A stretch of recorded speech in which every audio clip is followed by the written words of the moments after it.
Donut Bag is brought to you by ExpressVPN. Your data is your business. Protect it with ExpressVPN.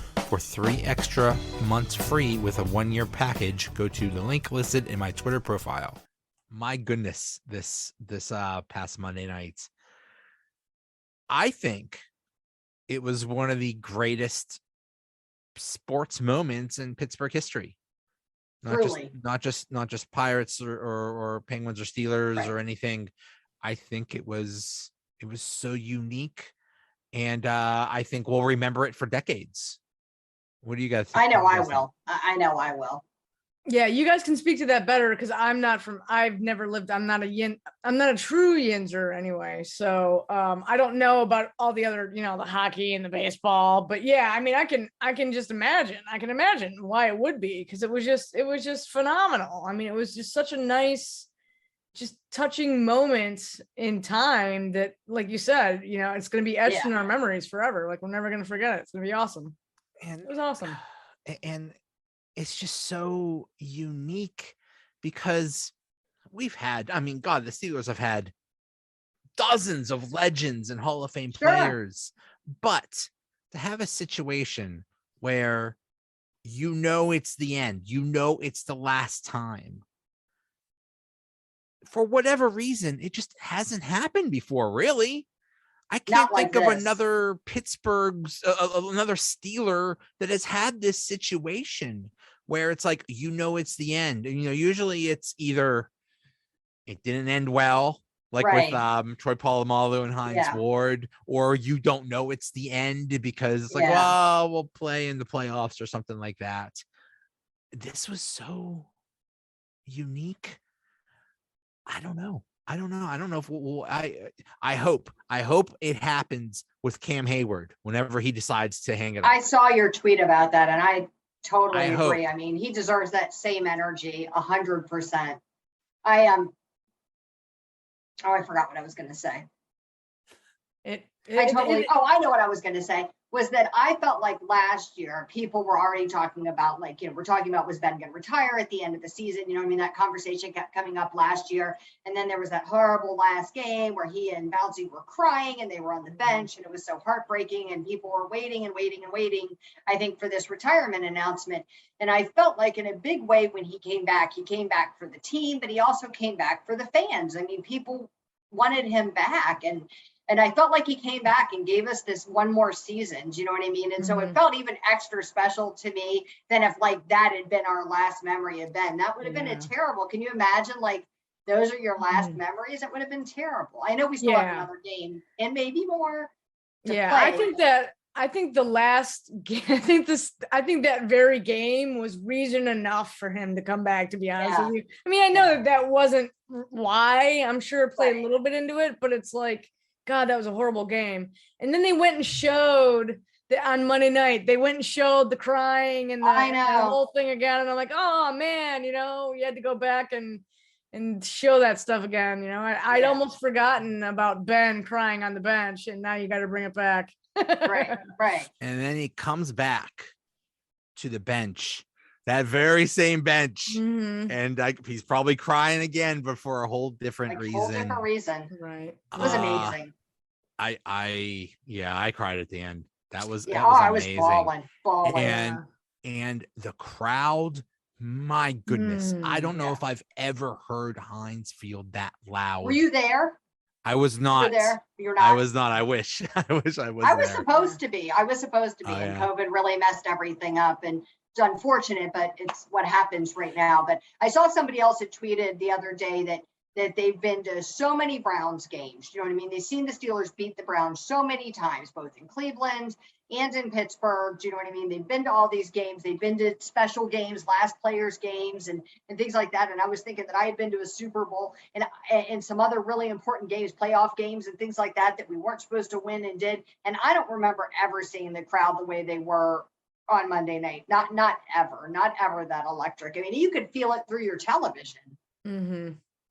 Yeah, it was really something amazing. And even though the week leading up to it, everybody kept using the word potential and probably and likely, even though we knew it was going to happen, for whatever reason, not until that game You know what I mean? Did it really hit me where I was just like, wow, we are watching one of Ben Roethlisberger's final games. Yeah. Ever. And just like, it's just baffling, like how long he's been at it, you know? Yeah. And A just long like, time. you know, I almost thought about writing something about like the price of gas in 2004, you know what I mean? Or the price Somebody of did that. It was like bread. $1.85 or something like that. Yeah. Just, you know, I know so many people who don't really remember ever having don't remember another quarterback. I mean, Isn't that crazy? That's an amazing impact. Yeah. An amazing Isn't that impact. crazy that Ben is the only quarterback you've known? Mm-hmm. Yeah. That's amazing. That's amazing. That's how long he's done it. I get a lot of crap because I say he's the greatest Steeler. Obviously, I think Joe Green is probably the greatest, but Ben is right up there because he's done it for 18 years now. Yeah. Mm-hmm. And at a high level, he's always going to be on like my Mount Rushmore of Steelers or whatever. I just think and I think he personifies so much everything that is Pittsburgh. Do you know what I mean? He's not only embraced the city. I think I think he's become like a true Yinzer. He really has. He really just came in and fell in love with the city, and the city fell in love with him. And I know he had some bumps in the road, but he matured and he grew up and you know, went on to win his Super Bowls and was loyal to us and, you know, did everything a great leader would do. Mm-hmm.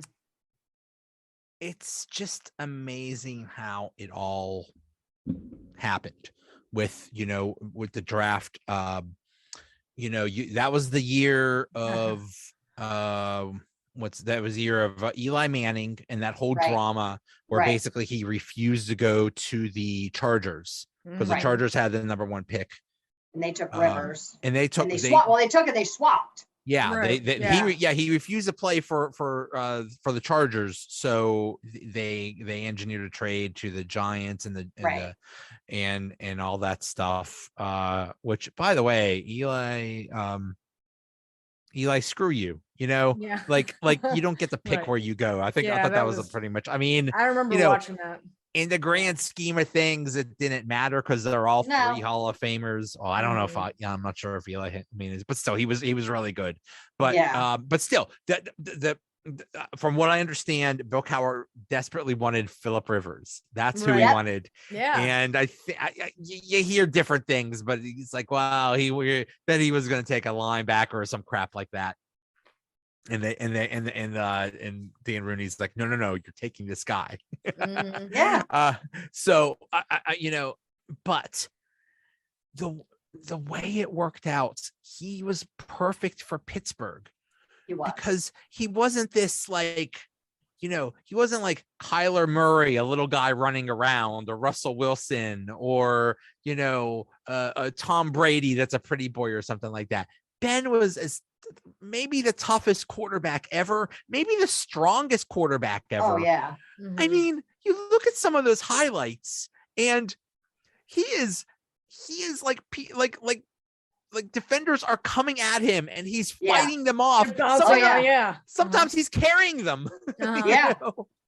There was a picture, there was a clip that showed the other day of him, and there was like snow blowing down, and Ben looked like a giant sequoia, like on the field. He wouldn't move, and the defenders were barreling down on him, and it was amazing. And that is always the Ben I remember, Throw the goddamn ball, Ben. Throw the ball. Yeah. Oh man, I can't tell you how many games, how many years. Just oh my god, like, throw it. You know what I mean? And that's just and even though he would do that, it was like he would he would just extend. He would make when we were on the couch screaming at him to throw it would be some of the most amazing plays ever. Yeah, he would find a way to make something happen. He had that amazing ability to dance around in the pocket and buy time. He was never, he wasn't the guy that was going to scramble and run.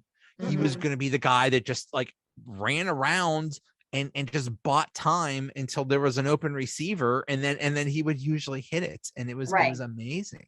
And how many times did we see him taking hits and still throwing the ball and still making accurate throws? Do you know what I mean? As he's getting tackled or as they're trying to tackle him. Mm-hmm. Unbelievable.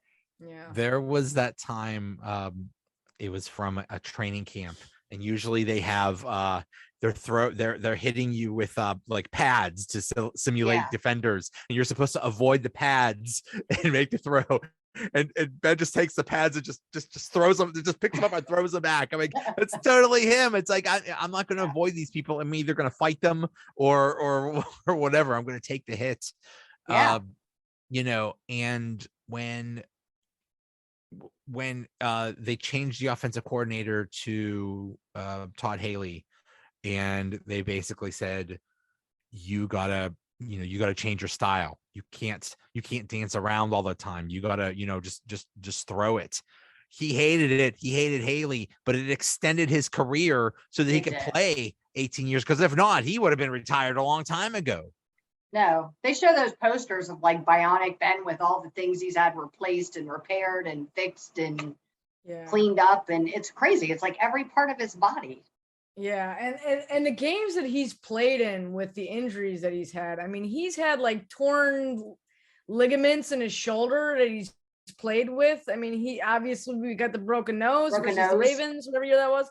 He's played with he's played with these injuries that are so many ankle things that he's played with, and it's just like, wow, it's amazing, and it's hard to think that there'll ever be a quarterback like him again, not only for the Steelers, but in the NFL, just in terms of that toughness and just in terms of that, I can't think of anyone else like him. Right. That was like the last of a breed, you know what I mean? Like the last of those old tough players, and you just don't have those guys anymore. Not like that. Not quarterbacks. Right. Yeah. But yeah, but also it's time. It is time to go. It is time. What he threw like 50 times on Monday night and for like 104 yards. Right. It's like, I don't want him to go out badly or any worse. Do you know what I mean? I don't want this to be something where the fans are booing him out of the stadium like we did to Tommy Maddox. Do you know what I mean? I don't want that. I want him to go out on his own terms. And I feel like I was concerned with him coming back this season that there was going to be problems. And I know it hasn't been a perfect season, but it hasn't been a complete wash, and it's time. And shout out to the Browns. Thank you for sucking so bad to make the night special, because if it was like, if they were down like, 24-0 at halftime or something like that, the crowd would not be into it. It would be a less thing. Also, it was a Monday night. It was perfect. It was like the whole country is watching. Yeah. It was just so, and then at the end with his kids.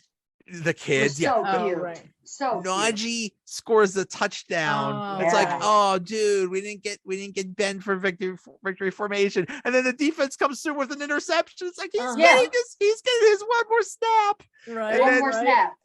And then even then, Tomlin tried to call a timeout so he could get even one more snap. Right? Yeah, that was amazing. It was beautiful. It was perfect. It was absolutely. It was perfect. And they kept talking about him wanting to be up by 2 scores to be able to ride out the end of the game and enjoy it. And I was like, that's not Steeler football. That's not how we do things here. Don't be silly. You're going to be a little bit stressed. Yeah. Right. Yeah. I mean, it wouldn't be a Steelers game if we weren't. We couldn't have written that any better as fans. To me, it was really. There's a lot of games where I cheer for just a blowout already. Let's just kill somebody. But that game was really perfect. It was exactly what we wanted. We can do that in Baltimore. We can blow them out. In Baltimore. There you go. There you go. Right.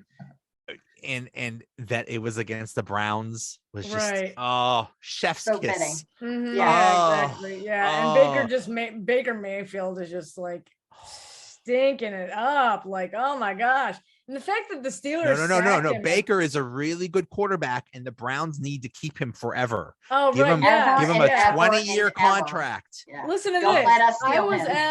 I was at a party that night, and a friend of mine who's from Pittsburgh was like, I wouldn't mind if the Steelers, if they released the Baker Mayfield and the Steelers picked him up. I was like everybody was just looking at him like, dude, what? And he was dead serious. And I was like, how are you? Like, why? Why? Well, here's the thing. Who would you rather have next year as a starting quarterback? Mason Rudolph, Dwayne Haskins, or Baker Mayfield. Of those three choices, I don't know who would be better. Dwayne Haskins, because I haven't seen him play yet. Exactly. God. I mean, it's just the Browns are funny. The Browns, they acted like they were so great. And in the grand scheme of things, in the last, 20 years or 25 years or whatever, they've been in the playoffs once. But they act like it was a foregone conclusion. Every year, the past few years, there was a foregone conclusion that they're going to the Super Bowl. They talk way too much trash to have the record they do. It's not the fun banter that you have with like other fan bases. It's really angry, aggressive. Nasty. Like they really nasty, come at you, personal stuff. And like, you don't win enough to be that nasty. I don't know. The Ravens are an actual difficult team for us to beat at times. And I don't have that kind of discussion with any of their fans. It's only Browns fans that are like personally attacking me. And I don't say anything to them. All I hear between the Ravens and Steelers is mostly respect between the players, because because they're so similar. They're successful franchises that basically do it the same way. It's like hard-nosed, physical. We're gonna beat you up, and usually the AFC North comes down between the Steelers and the Ravens. It's like, okay, let's go at it. Whoever wins, who's gonna win the division. And it's like, okay, it's like, you have a big heavyweight fight. It's like, okay, you won, good game. Speaking of which, how did we all go to sleep and woke up with the Bengals in charge of the division? This is the craziest, most surreal feeling in the world to have them winning. I picked them I remember beginning of the season, I picked them to go 6-11. I thought it's like, well, it's a young team. They're, maybe they'll do some things, but they're still learning, and it's a young team, and maybe they'll win some games. Whoops. They beat the Chiefs, and it wasn't even, it was close, but still, the same Chiefs team that blew out the Steelers. That's like, they have arrived. They have, Joe Burrow is a beast. Chase is a beast. And this is dangerous. They have you do this well, you get confident, do you know what I mean? In your abilities, you smell success, you want more of it. This is dangerous for next year. No. Yeah. Okay, maybe next year. They're gonna find a way to screw it up. Basically, the owner of the Bengals is a cheap idiot. Well, basically, like the owner of the Pittsburgh Pirates. Yeah. And he just cares about saving money, and when it's time to pay those guys, be like, nah, that's okay. I'd rather keep my money. That guy, all he cares about is saving money.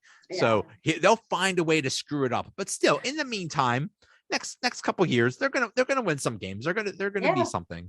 My boyfriend reminded me that I ripped on the Bengals for weeks after the draft. Like, they drafted Jamar Chase. Like, don't they need offensive linemen? Like, what were they doing that? He's like, yeah. I'm like, whatever. Good call, Allison. Right, yeah. Right. No, a lot of people said that. A lot of people said the Bengals were idiots for doing that. Right. Yeah. And I remember like early on in the season, Jamar Chase had like a really good game, and he had like 3-4 touchdowns or something like that. And somebody posted a thing, touchdowns, Jamar Chase 4, Penei Sewell 0. Right, yeah, because that's who everybody was saying. That's who they passed up. But the Jaguars did the same thing. They got the Trevor Lawrence's buddy. I don't know, of course he got hurt, but still, that was a really dumb pick. But yeah, it was. But yeah, the Bengals have everything. They have the awesome quarterback, the awesome wide receiver, a really good running back, and a good defense. They could go really far, but they really could. It's just the thing of they're young, so we'll see what happens. Right. Yeah. They seem to just find a way to get it done, which is kind of amazing. Do you know what I mean? I was surprised. It's amazing. But yeah, the dominance Ben had. I don't want to. I don't know exactly what the records are. The record over the Browns was, what was it, like 25-3-1 or something like Something that? like that. Yeah. It was My crazy. goodness. My Yeah. goodness. And I know he had a really good record against the Bengals too. Yeah. It just makes me wonder. I mean, because the Steelers had, I think, the 10th pick in that draft in 2004, and the Browns were right before that, and they took Kellen Winslow. Oh my God. The tight Over end. And Ben was like kind of bitter. Oh yeah, he had, because it was hometown Ohio guy. That was his hometown. He had the list. He had the list of all of those teams that passed him up. He's like, I'm coming for you. Coming for you. Yeah, the extra motivation for them. But what if the Browns drafted Roethlisberger?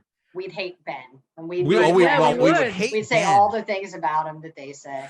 I think he would have a good career.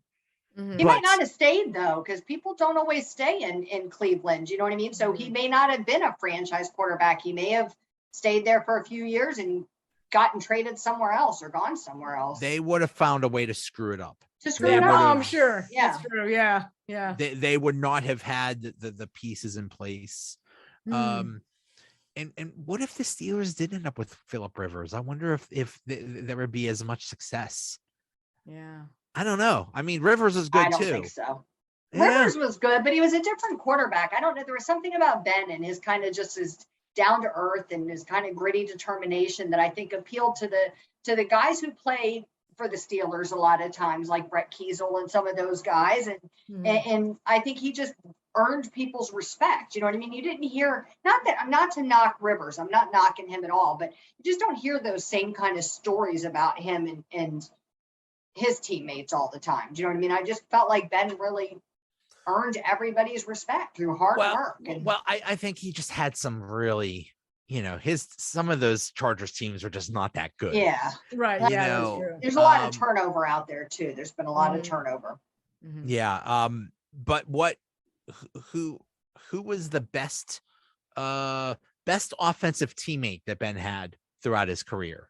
Would you say Antonio Brown or Heinz Ward? Heinz Ward. You think? Yeah. What do you mean? What do you mean? Like, how do you mean? Like the best? I don't know. The best combination. The best. I don't know. The best. I'm not sure what I mean, but because I think that he and AB were really hot. I think they hooked up. I think they had chemistry on the field. I think before whatever happened to Brown and he went crazy, I think that they were really something. They were really an amazing duo. But I think the Steelers saw the writing on the wall for AB, and letting him go when we let him go was the right thing to do. But I felt like Ben and Heinz always had that. I don't know. I just felt like they always had that chemistry. I felt like they had that connection. I just feel like they didn't always make as many splashy plays or as flashy as all the time as AB did. But then, of course, they also did do a lot of the trick plays back then that they didn't do with Antonio Brown, and Heinz Ward was a big part of those, and I was a huge fan of those plays. Yeah, that was always cool to see what they had up there. Yeah, that was always fun. That was always fun. And Heinz could block. I mean, that was he could. That was something a force to be reckoned with out in the field. He provided some other opportunities. That's one thing that just. Another thing that drives me crazy about Chase Claypool is Chase Claypool refuses to block. Yeah, that's disgusting. That's horrible. Like there was one of the few times that Najee actually got a hole, and Chase Claypool could have blocked someone, and he just whiffed on it. And he's done that many times this season. Yeah. That's disgusting. I mean, he really needs to get his head on straight. I don't know what that is. I don't know if that's like a fear thing. Like it's not fear. It's just laziness. You think it's just lazy? It's refusal to get physical, which is he's supposed to be a big physical guy and known for his physicality. It's supposed to be what he's doing. Yeah. Exactly. Dude, he was more physical in college than he is now. I don't know what's wrong with him, but he had a horrible sophomore season, and hopefully he figures it out, because he's really a disappointment right now. Yeah. But okay, so there's Heinz Ward and Antonio Brown. That's one hill. But Heath Miller, oh God, that's another favorite. And then you have the the wide receivers that weren't around long enough, but still were awesome. Remember Plaxico Burress. Yep. Santonio Holmes, Antonio Holmes. Mike Wallace. That was another special connection. That was, Ben and Juju had a pretty special connection, especially when Antonio Brown was still here.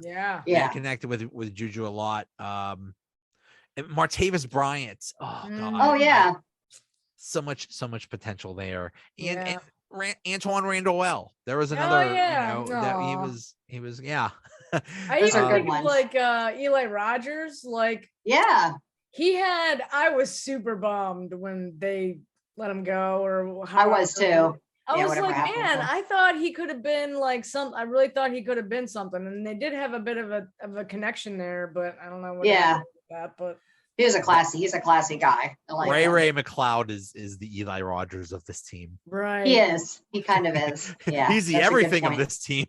He is. Yeah, that's a whole what? I still am just like, I don't even understand. I think it's because Tomlin loves fast guys. And that makes sense. I don't know what happened. I don't know. I mean, I get the thing with Chase Claypool, but I don't understand why James Washington is just I don't know. I don't know what happened there, but they just don't like him. But and it's like a couple of writers had said, well, it was because he demanded that trade or whatever, but it's like, still, come on, man. I don't buy that. This is a professional business. You know what I mean? You aren't going to waste money in playing somebody and then prove a point and not, you know what I mean? That just doesn't make sense. Yeah. I tell you what, they also miss Juju. Greatly. Big time. Yeah. Because really they don't have a wide receiver that can block right now. And Juju was very physical. So no, we counted on him a lot. Yeah. Yep. But so now we're on to Baltimore, the last game.